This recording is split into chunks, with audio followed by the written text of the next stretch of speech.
हम सब एक हैं। यह कहानी एक छोटे से गांव की है जहां लोग अपनी अलग अलग जातियों, धर्मों और संस्कृतियों में बटे हुए थे। लेकिन यह कहानी उस गांव के लोगों की है जिन्होंने एक दिन समझा कि अगर हम सब एक साथ आए तो हम किसी भी मुश्किल का सामना कर सकते हैं और एक दूसरे की मदद से हर समस्या का समाधान पा सकते हैं। गांव में हर जाति, धर्म और समुदाय के लोग अलग अलग बस्तियों में रहते थे। वे एक दूसरे से बहुत कम मिलते थे और उनके बीच काफी दूरियां थी। गांव के प्रमुख मंदिर, मस्जिद और गुरुद्वारा होते हुए भी लोग एक दूसरे के प्रति सहनशील नहीं थे। कोई भी किसी दूसरे से मदद लेने या देने को तैयार नहीं था। यह स्थिति लगातार बिगड़ रही थी, लेकिन किसी ने भी इसे ठीक करने की कोशिश नहीं की। गांव का नाम था सपनों का गांव। यह गांव एक समय में बहुत सुंदर था, लेकिन अब यह विभाजन और असहमति के कारण बहुत पिछड़ा हो चुका था। अजय एक युवा लड़का था जो गांव के बाहर पढ़ाई कर रहा था। वह हमेशा अपने गांव के बारे में सोचता रहता था। एक दिन उसने तय किया कि वह अपने गांव वापस लौटेगा और कुछ बदलाव लाएगा। अजय ने सोचा कि जब तक लोग एक दूसरे को समझेंगे नहीं, तब तक किसी बदलाव की कोई संभावना नहीं है। वह गांव वापस लौटा और सबसे पहले उसने गांव के बुजुर्ग से बातचीत करना शुरू किया। वह जानना चाहता था कि इन दीवारों के पीछे क्या है जो लोग को एक दूसरे से दूर कर रहे हैं। अजय ने सबसे पहले गांव के मंदिर, मस्जिद और गुरुद्वारा में जाकर बातचीत शुरू की। वहां के पुजारियों, मौलवियों और गुरुओं से मिलकर उसने यह समझने की कोशिश की कि धार्मिक रीतियों और परंपराओं में कोई ऐसी बात हो सकती है जो लोगों को एक दूसरे से अलग कर रही हो।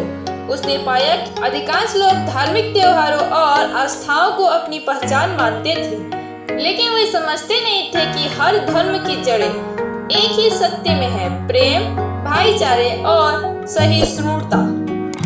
अजय ने एक विचार किया, क्यों ना एक ऐसा कार्यक्रम आयोजित किया जाए जिसमें सभी धर्म, जातियों और समुदाय के लोग एक साथ मिलकर एक दूसरे की संस्कृति, परंपराओं और जीवन शैली को समझ सके।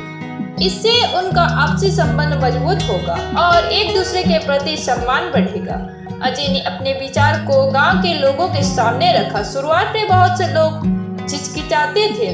कुछ लोग इस बात को मानने को तैयार नहीं थे कि सब लोग एक हैं। वे सोचते थे कि अगर वे एक दूसरे के साथ मिलकर काम करेंगे तो उनकी पहचान खत्म हो जाएगी। लेकिन अजय ने उन्हें समझाया कि सबकी पहचान एक दूसरे से जुड़ी हुई है और हमें एक दूसरे से सीखने की जरूरत है। कुछ दिन बाद गांव के मंदिर, मस्जिद और गुरुद्वारा के प्रमुख ने इस विचार को स्वीकार किया और उन्होंने अजय के कार्यक्रम में शामिल होने का निर्णय लिया।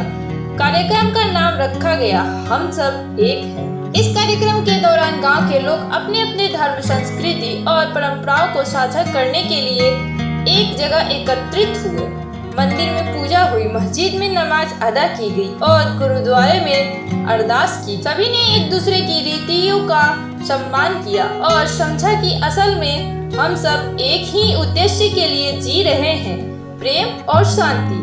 लेकिन जैसे ही यह पहल शुरू हुई, कुछ लोग अभी भी इसके खिलाफ थे। उन्होंने अजय की आलोचना की और उसे गलत रास्ते पे चलने की बात कही। उन्हें डर था कि यह बदलाव उनके लिए कुछ नुकसानदायक होगा। अजय ने यह महसूस किया कि यह सिर्फ एक कार्यक्रम नहीं था, यह एक आंदोलन था जो लोगों की सोच को बदलने के लिए था।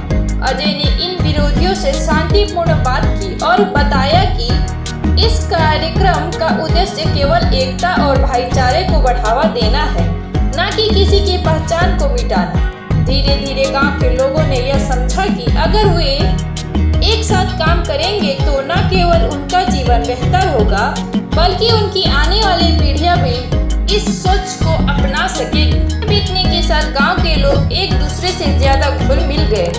अब वे एक दूसरे के धर्म, संस्कृति और परंपराओं का सम्मान करते थे।